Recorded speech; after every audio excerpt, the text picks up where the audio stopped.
Damai sejahtera Allah yang melampaui segala akal dan pikiran manusia, itulah yang memelihara hati dan seluruh pikiranmu di dalam Yesus Kristus Tuhan kita. Amin. Shalom Bapak Ibu dan saudara-saudaraku yang terkasih dalam Yesus Kristus. Kita berjumpa kembali di dalam ibadah minggu pada minggu tanggal 9 Agustus 2020, 9 setelah Trinitatis, di mana kita akan bersekutu dengan Tuhan di dalam firman-Nya yang akan menyapa kita dan menjadi sumber kekuatan dan pengharapan bagi kita dalam menggapai hari esok di tengah-tengah kehidupan ini.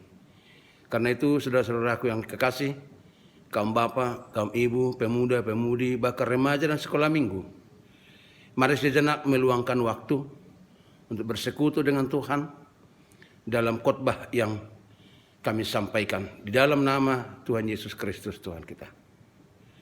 Terima kasih atas perhatian kita semua, jikalau kita tetap setia mengikuti ibadah seperti ini. Kali ini Bapak Ibu Saudara-saudara, kita akan mendengarkan khotbah dari Kolose pasal 3 ayat 22 sampai dengan ayatnya yang ke-25. Kolose pasal 3 ayat 22 sampai dengan ayat 25. Saya bacakan dalam nama Tuhan kita Yesus Kristus. Hai hamba-hamba, taatilah Tuhanmu yang di dunia ini dalam segala hal. Jangan hanya di hadapan mereka saja untuk menyenangkan mereka, melainkan dengan tulus hati karena takut akan Tuhan. Apapun juga yang kamu perbuatlah dengan segenap hatimu seperti untuk Tuhan dan bukan untuk manusia. Kamu tahu bahwa dari Tuhanlah kamu akan menerima bagian yang ditentukan bagimu sebagai upah. Kristus adalah Tuhan dan kamu hambanya. Barang siapa berbuat kesalahan, ia akan menanggung kesalahannya itu, karena Tuhan tidak memandang orang. Demikian saudara-saudara, pembacaan nas khotbah kita hari ini. Khotbah ini dibuat dalam Almanak GKPI dan gereja-gereja Fatner UM juga, temanya bekerja untuk Tuhan. Saudara-saudaraku yang dikasihi oleh Tuhan Yesus Kristus, setelah Rasul Paulus mengajarkan ajas-ajas rohani kepada jemaat yang ada di Kolose dalam rangka melindungi jemaat tersebut terhadap pengaruh aliran Yahudi dan Gnostisme yang mencampur adukan teknologi dan teologi. Selanjutnya Paulus meneruskan ajarannya menyangkut soal norma-norma kehidupan yang harus diterapkan di tengah-tengah keluarga Kristen maupun di tengah-tengah masyarakat di mana orang-orang Kristen itu berada. Ajaran ini bermakna juga sebagai suatu usaha untuk menciptakan karakter, ciri khas warga jemaat di Kolose sebagai bukti bahwa mereka percaya dan beriman kepada Tuhan Yesus Kristus. Paulus mengharapkan agar semua warga jemaat yang ada di Kolose memiliki kualitas kehidupan yang lebih baik dibanding dengan orang-orang yang belum percaya di sekitar mereka. Intinya, saudara-saudara, warga jemaat Kolose harus dapat mengimplementasikan atau menerapkan kepada kekinian hidup mereka satu perangai kehidupan yang simpati, etika hidup mereka menyukakan orang-orang, tempat mereka bekerja, tempat mereka tinggal. Karena itu, saudara-saudara, khotbah ini amat penting untuk direnungkan dan kita akan berusaha mengkaitkannya nanti dalam konteks kekinian kehidupan kita.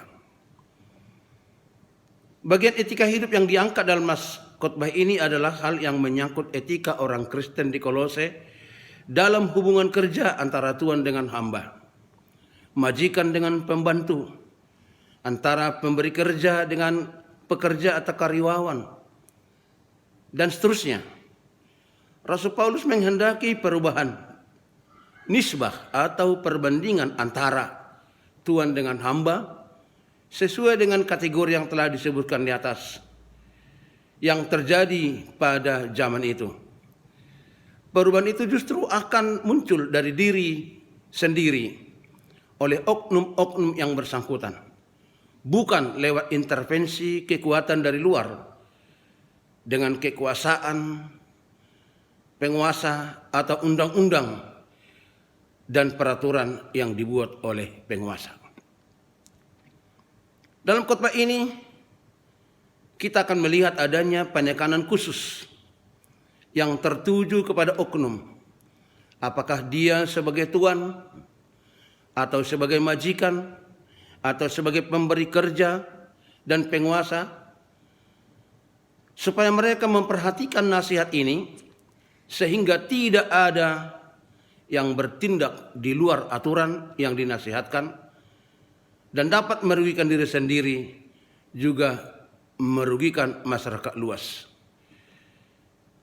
Hal itu disebutkan seperti berikut. Pertama, kita membacanya pada ayat 22.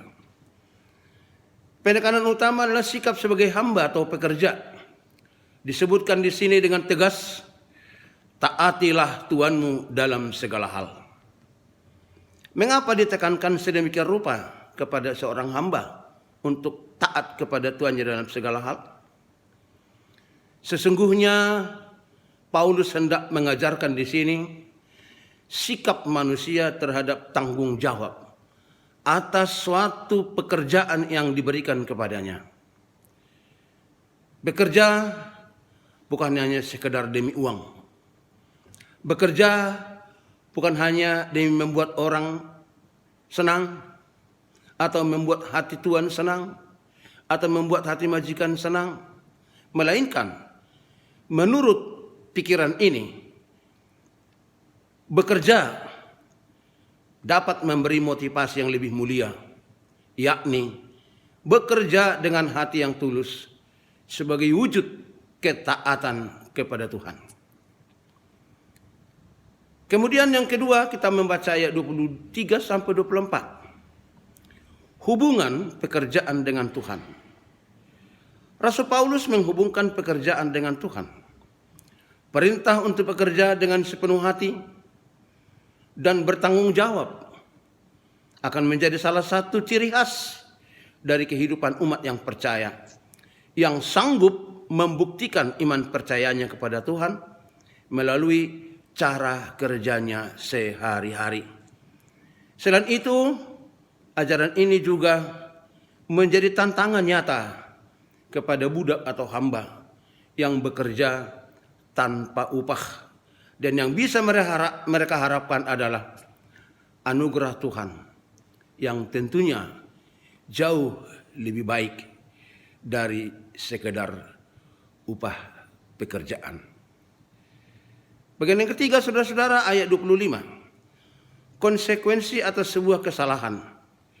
Suatu kesalahan akan mengesampingkan upah. Paulus mengarahkan pandangan kita kepada Tuhan.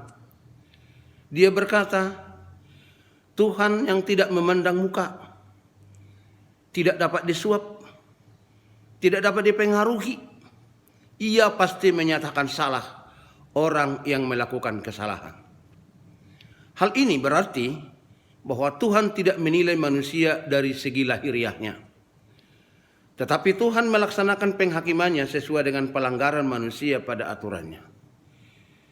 Paulus juga hendak memperingatkan para tuan untuk jujur kepada hambanya, karena Tuhan mereka adalah Tuhan yang tidak memandang muka itu. Ibu bapak yang terkasih dalam Yesus Kristus, berbicara soal bekerja, sesungguhnya ini menjadi urusan kita sehari-hari. Setiap hari, dari pagi bahkan sampai malam, kita bekerja. Yang kita kerjakan beraneka ragam, dan semuanya itu berkait dengan karakter. Oleh sebab itu, ketika kita mendengarkan khotbah ini, kita harus membuka diri kita untuk bercermin sejauh mana kita melaksanakan tugas dan pekerjaan kita sehari-hari. Apakah itu demi pujian atau demi menyenangkan orang, atau memang sebagai ekspresi kita membuktikan iman percaya kita, ketaatan kita kepada Tuhan lewat pekerjaan yang kita lakukan. Oleh sebab itu Bapak Ibu Saudara-saudara, khotbah ini adalah sebuah nasihat praktis kepada kita orang-orang Kristen yang hidup di zaman ini. Warga jemaat, menyangkut tentang sikap kita dalam melakukan suatu tugas dan tanggung jawab yang kita emban. Sebagai tuan, sebagai hamba, sebagai karyawan, pemberi kerja, usahawan, sebagai pelayan-pelayan gereja, kita harus tetap sadar saudara-saudara, bahwa pada hakikatnya kita semua bekerja untuk Tuhan. Kita bekerja harus selalu terkait kepada kemuliaan dan hormat kepada Tuhan. Demikianlah juga soal upah yang kita terima. Pada dasarnya itu pun berasal dari Tuhan. Itulah sebabnya di dalam melaksanakan tugas pekerjaan kita sehari-hari, haruslah berajas pada rasa takut akan Tuhan, ketaatan akan Tuhan. Nas ini menyebutkan antara tuan dan hamba, tetapi bila urusan pekerjaan kita diperhadapkan kepada Tuhan, maka di sini sesungguhnya bukan antara tuan dan hamba. Prinsip dasar yang harus kita ketahui adalah kesadaran mengakui bahwa di hadapan Tuhan kita semua adalah sebagai hamba-hambanya, sebagai hamba-hamba Tuhan.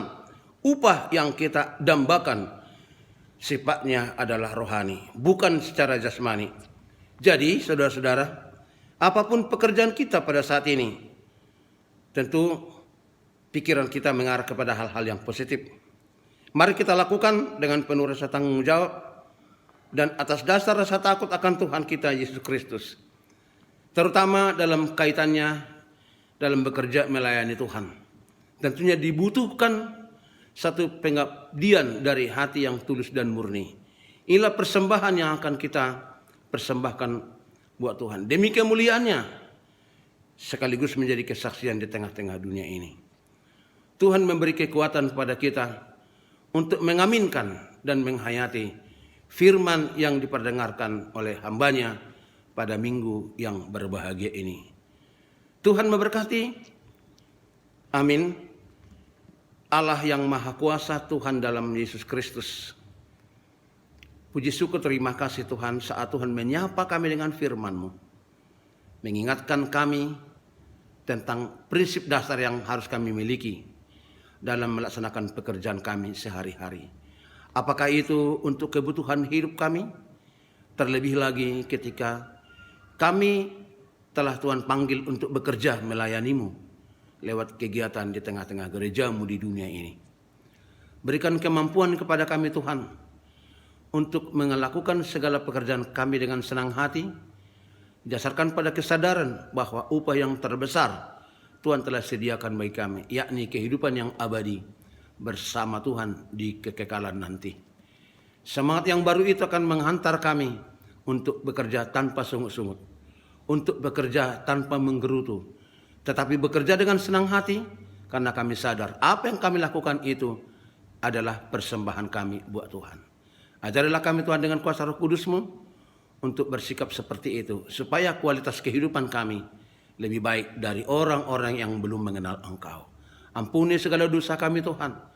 Berikan berkat-Mu bagi setiap jemaat-Mu yang merindukan-Mu, supaya ke depan kami masih boleh melanjutkan kesaksian kami lewat karya nyata di tengah-tengah kehidupan ini, melalui pekerjaan kami masing-masing pribadi. Di dalam nama Yesus Kristus kami mengucap syukur dan berdoa kepadamu. Amin.